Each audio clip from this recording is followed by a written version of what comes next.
Michel, message. Bon, l'Arménien, il va s'asseoir. Donc je vais laisser la parole à notre collègue Jacqueline Descarpentries, qui est enseignante chercheuse à l'Université Paris 8, qui explore les territoires complexes de la science de l'éducation. Elle est présidente de l'UCI, donc l'Université coopérative internationale, donc une coopérative de recherche aux ramifications multiples, ancrée donc dans les théories critiques, post-critiques et les épistémologies du Sud, ce dont elle va parler avec vous aujourd'hui.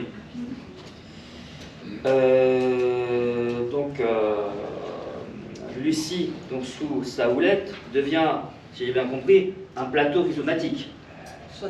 C'est en air. Je sais, comme c'est rare en France, et Lucie a cette qualité, donc une coopérative éclatante d'énergies diverses, défiant l'injustice épistémologique, on en reviendra là-dessus, en mettant en lumière les savoirs et visions du monde des peuples du Sud, longtemps étouffés et désormais libérés et élevés. Jacqueline, tel un détecteur de lignes de fuite, interroge avec passion la place du Sud, créant un agencement où l'altérité résonne dans des langages inexplorés. Dans son processus de pensée nomadique, elle dissout les frontières imposées par la science classique, jusqu'à dénoncer mon propre énoncé, qui est très classique finalement, tissant des liens entre culture et nature, sujet connaissant et objet à connaître, science et société, connaissance savante et sens commun. Les dichotomies s'effondrent, révélant une trame complexe d'interrelation dans laquelle la théorie et la pratique fusionnent en un devenir continu. En tout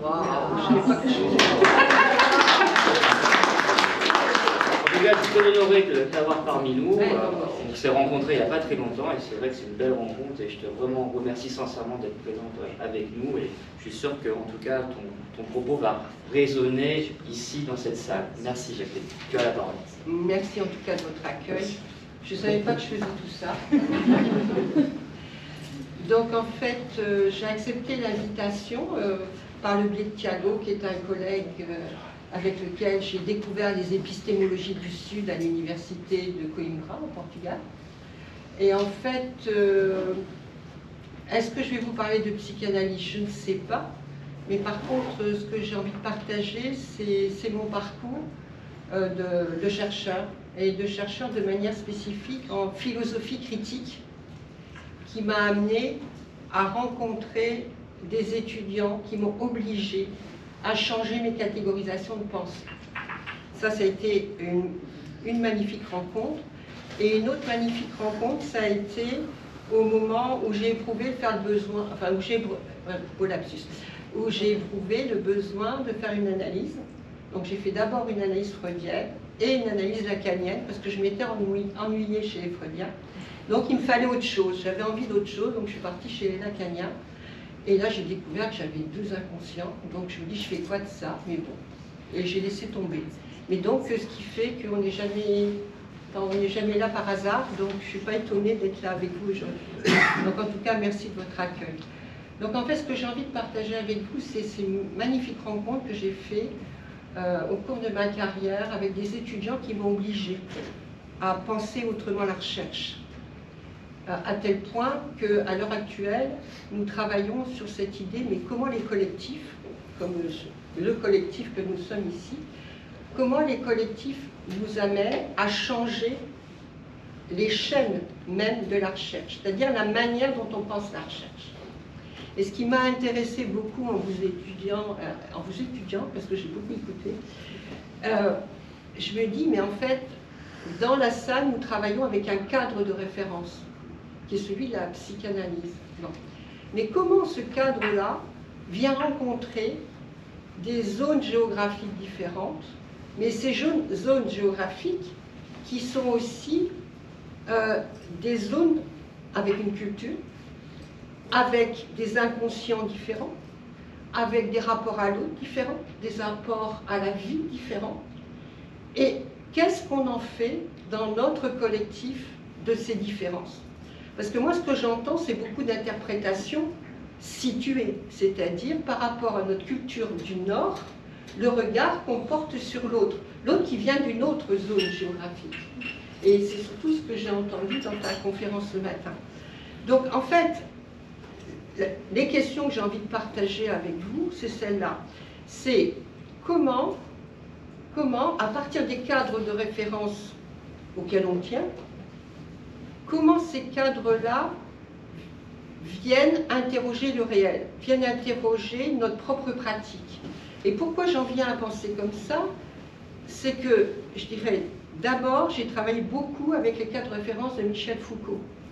Et donc, Michel Foucault nous amène à réfléchir en définitive, quels sont les dispositifs qui encadrent la vie. Alors, ce qu'on appelle les dispositifs, donc c'est tous les cadres, les régimes de contrôle auxquels on appartient, les disciplines, les dispositifs disciplinaires auxquels on appartient, ben, vous connaissez ça aussi bien que moi, comment on surveille, comment on punit, comment on éduque.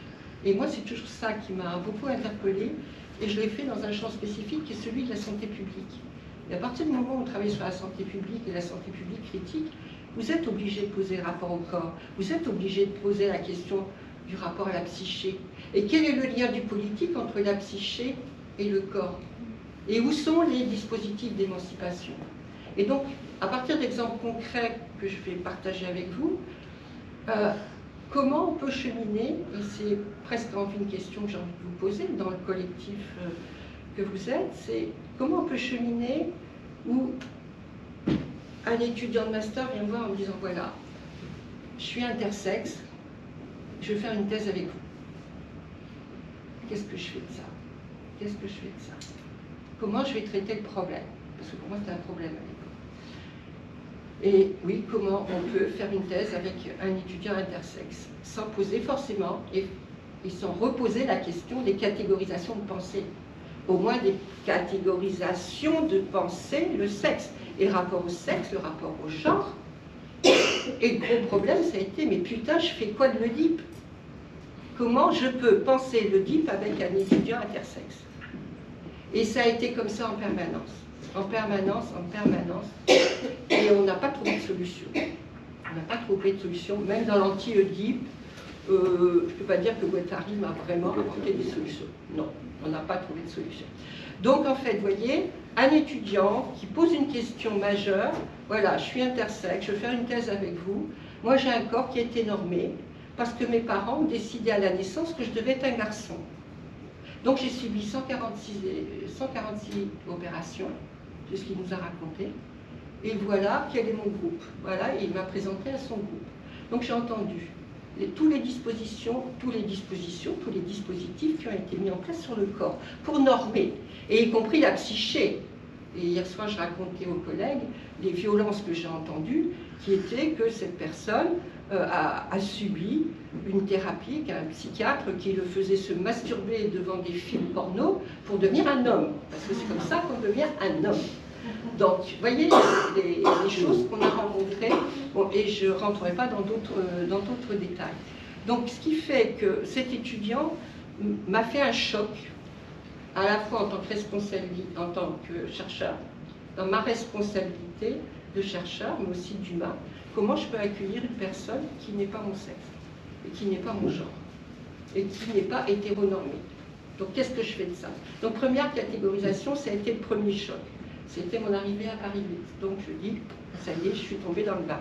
Et j'ai eu comme ça beaucoup de questions comme ça. Alors, ce qui fait qu'évidemment, ce n'est pas par hasard que les autres arrivent. Donc des étudiants qui viennent d'autres pays, puisque Paris 8, c'est l'université monde. Donc on a des étudiants, on a la chance d'avoir des étudiants qui viennent du monde entier. Donc, est-ce que, quand j'ai des étudiants qui viennent parler de santé publique et qui viennent me parler des rapports au corps, des rapports à la prévention, à la promotion de la santé, enfin tout ce qu'on connaît, la prévention, les comportements de protection, les comportements alimentaires et autres, est-ce que j'ai le droit d'aller dans leur pays, à travers leurs expériences, est-ce que j'ai le droit d'aller coloniser leur savoir à partir de ce que l'on sait, nous, en Europe? Qu'est-ce qu'on sait, nous, dans le Nord global? Est-ce que j'ai le droit? Est-ce que j'ai le droit d'expliquer à une étudiante qui vient d'Amazonie, qui vient avec un langage, avec sa culture, et qui me dit, ben voilà, moi je travaille avec les femmes pour comprendre comment elles développent leur comportement de protection, notamment pendant le Covid. Est-ce que j'ai le droit de lui dire, ben écoute, tu prends les règles de l'OMS et puis tu regardes comment ça se passe, tu me fais une revue de la littérature, et bien évidemment, tu vas aller corroborer tes hypothèses sur le terrain. Je ne peux pas faire ça. Ça, c'est le nord global. Je ne peux pas faire ça. Autre question, une autre étudiante qui travaille avec les chamans et qui m'explique, ben voilà, nous, les rapports à la santé, c'est celui-là, comment je fais, qu'est-ce que j'en fais. Après, j'ai une autre étudiant, il me dit, voilà, moi, j'ai une responsabilité au Sénégal, une responsabilité politique et une responsabilité sociale importante, et je suis chargée des programmes d'éducation à la santé pour tout le programme, pour toutes les scolarités. Bon, ok. Est-ce que j'ai le droit de lui dire, bah, écoute, tu vas encore une fois faire une revue de la littérature française sur qu'est-ce qui existe en matière de prévention et comment ça se passe dans les écoles françaises pour aller corroborer tes propres hypothèses, puis être très content d'aller faire 15 entretiens avec des enseignants et dire, ben voilà, c'est comme ça que ça se passe. Mais non, ça ne se passe pas comme ça. Parce que dans la vraie vie au Sénégal, l'éducation à la santé, ça ne se passe pas comme ça. Pourquoi? Parce qu'il y a des savoirs traditionnels qui ont été complètement invisibilisés par les traités d'hygiène coloniale. Et puis vous savez très bien comme moi que les pays qui sont passés, qui sont devenus indépendants sans les guerres, comme en Algérie, eh ben, on garde les cadres juridiques. Donc en fait, on a continué. Et il y a un décret dans ce pays, en 1892, qui interdit les pratiques de soins traditionnels. Et on est toujours là-dedans. La loi n'est pas tombée. Donc comment voulez-vous enseigner l'éducation à la santé dans un pays dont les cadres de référence sont encore issus de la colonisation? Donc c'est un problème. Donc vous voyez, à travers ces exemples-là, ou un autre étudiant qui travaille en Inde, lui travaille les liens entre la médecine ayurvédique et la médecine allopathique, parce que bon, il y a un gros problème de reconnaissance. Donc eux, ils sont dans la bagarre, on va publier plus que les autres, en fait, je pareil, discours binaire, voilà. Mais non, on va prendre une troisième voie. La troisième voie, elle existe, et la troisième voie, ça a été quoi? Ben, ça a été de travailler sur les textes, mais sur la traduction, sur ce qu'on appelle les traductions épaisses, c'est-à-dire qu'est-ce qu'il y a dans les textes, comment on travaille, comment on écrit, c'est quoi la langue, et ça réfère à quoi? Et je vous assure qu'on arrive à autre chose. Donc vous avez bien compris qu'à chaque fois que je tente d'encadrer une thèse, c'est eux qui viennent m'encadrer, c'est pas moi. C'est eux qui viennent me dire comment je dois penser. Et c'est là où on fait un travail tout à fait extraordinaire, où je ne suis pas dans l'interprétation de leurs pratiques, ni de leur discours, mais c'est à eux, il y a une véritable réflexivité qui se construit, et c'est eux qui m'amènent leur cadre théorique et leur cadre méthodologique. Parce que moi, je ne peux pas travailler avec eux parce que je ne veux pas être colonisatrice. Donc, ça me pose, enfin, à mon avis, de toute façon, c'est le projet, enfin, c'est le problème global, en tout cas, qu'on a en Europe, c'est la post-colonialité. Mais si on veut la dépasser, cette post-colonialité, il faut passer à la décolonisation. Et c'est pour ça que je mets en dialogue en permanence, comme on peut d'ailleurs, ce qui est issu donc des théories critiques de l'école de Francfort, avec Michel Foucault, avec Deleuze, Guattari, avec toute cette génération de ce qu'on a appelé la French Theory, qui a, enfin, ce qui est vraiment passionnant, moi je trouve, avec la French Theory, et d'ailleurs c'est pour ça que je suis partie à Paris 8, c'est que avec cette French Theory, on arrive vraiment à réfléchir à quels sont les processus de démocratisation utiles à nos démocraties. C'est-à-dire qu'on se construit des outils intellectuels qui nous permettent de poser la critique et de comprendre la construction sociale et politique des aliénations. Et ça, c'est passionnant, parce qu'on apprend à déconstruire, on apprend véritablement à déconstruire avec des méthodologies qui sont extrêmement bien identifiables. Et dans nos tests, ça donne des choses tout à fait remarquables. Là, dans un mois, j'ai un étudiant éducateur qui travaille sur l'enfant symptôme. Les symptômes de quoi? des processus d'aliénation de l'aide sociale à l'enfance. Et parce qu'on sait ce qui se passe entre le moment où les enfants sont abandonnés d'un point de vue historique, on a fait tout le travail des archives, et puis on a bien vu à travers les entretiens, à partir justement du discours sur les pratiques, comment les étudiants, enfin des étudiants et des éducateurs, en fait, participaient à ce qu'on appelle, parce que Deleuze appelle des diagrammes de souveraineté, des diagrammes véritablement de contrôle et de sécurisation, mais en tout cas des diagrammes de disciplinarisation des corps et donc de la psyché. C'est véritablement ça qui émerge de nos thèses. Voyez, c'est-à-dire qu'on a les outils intellectuels et théoriques et méthodologiques qui nous permettent de poser les questions sur les modalités d'émancipation.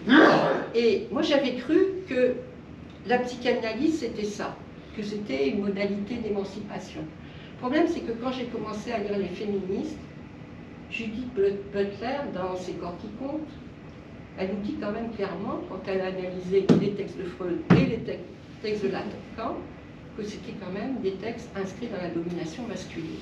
Alors moi, ça a commencé à me gêner beaucoup. J'étais vraiment coincée. Donc j'ai dit, bon, c'est comme ça. Bon, bref, et je ne vois pas beaucoup d'émancipation, en tout cas, à travers les écrits des féministes par rapport à cette question-là, mais sans doute qu'il y en a et que je ne travaille pas pour le moment. Mais ceci étant, donc à partir du moment où on a ces grilles de lecture, donc du Nord global, de ces théories critiques, qui viennent de l'école de Francfort. Il faut quand même rappeler, l'école de Francfort, ça a été quelque chose de très puissant, l'école de Francfort. Bon, ce sont des collègues qui ont décidé, notamment Horkheimer, de créer une équipe pluridisciplinaire, où il y avait des psychanalystes d'ailleurs, où on a réfléchi avec des sociologues, des psychologues, des anthropologues, à pourquoi il y avait cette montée du fascisme. Et c'est bizarre, ça nous fait quand même penser à notre contemporaine. Moi, quand je les lis, je trouve qu'ils avaient vraiment compris beaucoup de choses.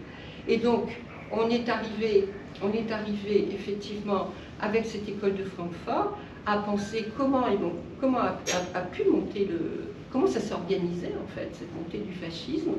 Après on a eu Habermas, la deuxième école, qui s'est dit mais en fait c'est effectivement dans les interrelations, l'intercommunication, les interconnaissances que peut se créer l'émancipation.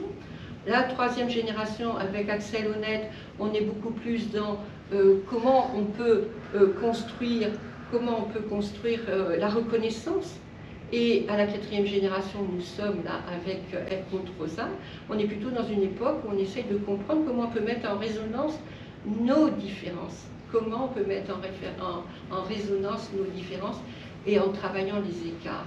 Et c'est là où je trouve que la psychanalyse, elle a peut-être un travail à faire, travailler sur cet écart entre nos différences. Parce que il y a des mots qui m'ont frappé aussi dans ce que j'ai entendu ce matin, c'est le mot universel. Ben moi, je travaille avec des gens qui travaillent sur le pluriversel. Parce qu'il n'y a pas un inconscient unique, il n'y a pas un savoir unique. Ça vient du Nord global, ça ne vient pas du Sud. Alors, et c'est pour ça que les épistémologies du Sud sont venues un peu nous déranger et venir, j'ai presque envie de dire, à la suite. Enfin, pour moi, elles sont à la suite des théories critiques. C'est que, oui, le mot épistémologie, il faut peut-être l'expliquer. Épistémologie, la manière dont on l'utilise dans notre collectif, c'est véritablement l'histoire des idées. C'est-à-dire que, là je redeviens foucaldienne, et pour comprendre le présent, là, dans ce qu'on vit ici, dans notre présent, comment on construit nos discours, comment on construit nos pratiques, et surtout comment on construit notre discours sur notre pratique. Il y a souvent un écart entre ce que je dis, ce que je fais, tout le bazar. Donc comment tout ça se construit, comment effectivement tout ça se construit, et se construit effectivement dans une épistémologie, c'est-à-dire dans une histoire des idées qui va guider notamment notre manière de faire de la recherche, nos modes de pensée, nos chaînes de pensée. Et donc pour nous, on considère que effectivement il y a un ordre global. Et en psychanalyse, on le voit bien, il y a un ordre global de la psychanalyse qui vient de l'Europe dans un contexte historique qui est celui qu'on connaît, et qui fait que on a considéré qu'il y avait un inconscient universel et qu'on pouvait utiliser ces grilles-là pour aller rencontrer les femmes guarani au milieu du Paraguay, qu'il y avait un inconscient universel pour aller rencontrer les chamans. Et bien évidemment, on fait ça dans notre langue propre, alors qu'on sait très bien que les langues véhiculent autre chose que des mots. C'est une histoire, c'est un rapport au corps, c'est un rapport à la psyché, c'est un rapport politique. Et donc, avec les épistémologies du Sud, et là encore une fois, ce n'est pas forcément le Sud géographique dont je parle, c'est-à-dire ce sont les savoirs, les connaissances qui viennent en dehors du Nord global. C'est-à-dire que le Sud, il est ici, il est aussi ici, parce qu'on a la chance d'avoir des migrants. On a la chance d'avoir des personnes qui viennent avec un autre regard sur le monde. On a la chance de vivre avec des personnes qui pensent autrement le rapport au corps, qui pensent autrement le rapport à la santé, qui pensent autrement le rapport à la psyché. Comme ce matin, quand on parlait des chamans, et l'étudiant qui travaille avec eux, on ne parle pas comme tu nous as expliqué ce matin. Pourquoi? Parce qu'on n'est pas dans une épistémologie du Nord. On est véritablement dans une cosmovision, dans une autre cosmogonie. On est dans une épistémologie du Sud. Et ce Sud, c'est quoi? C'est l'ensemble de ces savoirs qui ont été, à travers l'histoire, complètement invisibilisés par la colonisation. Parce qu'il fallait coloniser aussi bien les esprits, mais aussi les religions. Et puis il fallait surtout développer l'économie. Et puis là-dedans, le corps des femmes, c'est une marchandise comme les autres. Et le corps des Noirs, n'en parlons même pas. C'est la pratique tout à fait remarquable pour l'économie. Bref. Donc en fait, ce qui fait que ces épistémologies du Sud, elles viennent nous gratter là où on n'a pas toujours envie d'aller. Et dans ces épistémologies du Sud, qu'est-ce qui s'est passé en fait? C'est que nos chers anthropologues et nos chers sociologues, nos chers psychologues aussi, même psychanalystes, sont allés dans le Sud géographique en cherchant à corroborer leurs propres hypothèses, mais aussi en venant avec leur propre grille d'analyse. Évidemment, on va avec sa grille d'analyse parce qu'on ne connaît pas. Et donc, on s'autorise, sous prétexte qu'on est chercheur, à être plus savant que les savants. On est plus savant que le chaman.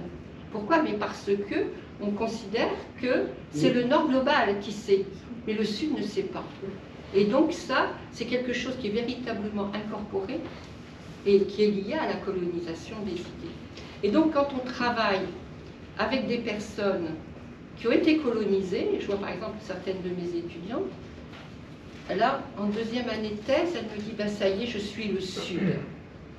Elle avait compris qu'elle avait le droit de lâcher le Nord, dans lequel elle était embarquée depuis toujours, qu'elle pensait comme ça. Et elle me dit, maintenant j'ai le droit d'être moi. Vous voyez la puissance des épistémologies du Sud. Alors je ne suis pas en train d'être fétichiste en disant, voilà, le Sud c'est mieux qu'ailleurs. C'est que le Sud, il est plus intéressant que le Nord.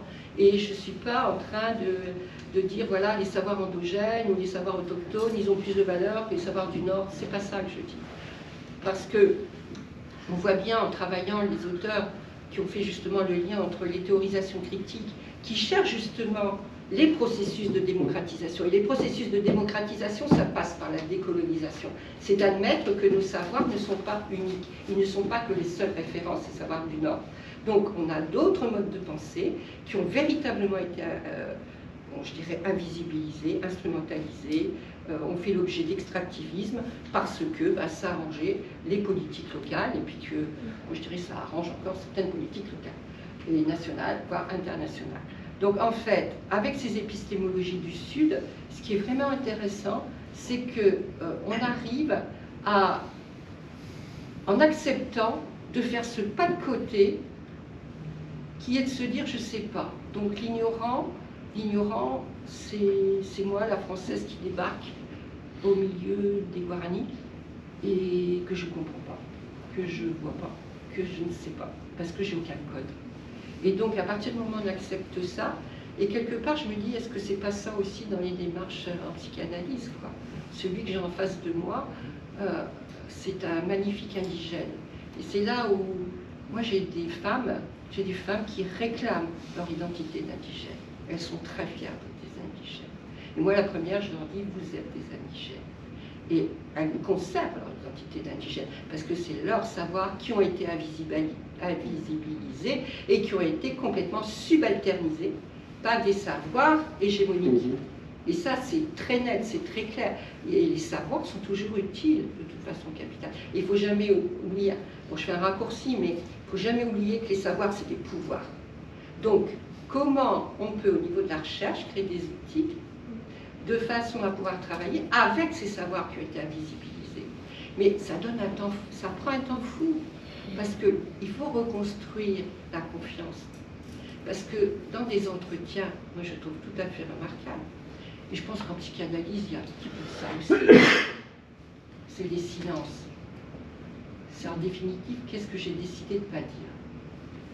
Qu'est-ce que j'ai décidé de ne pas dire? Parce que je n'ai pas envie de le dire aux colonisateurs. Il faut beaucoup de temps.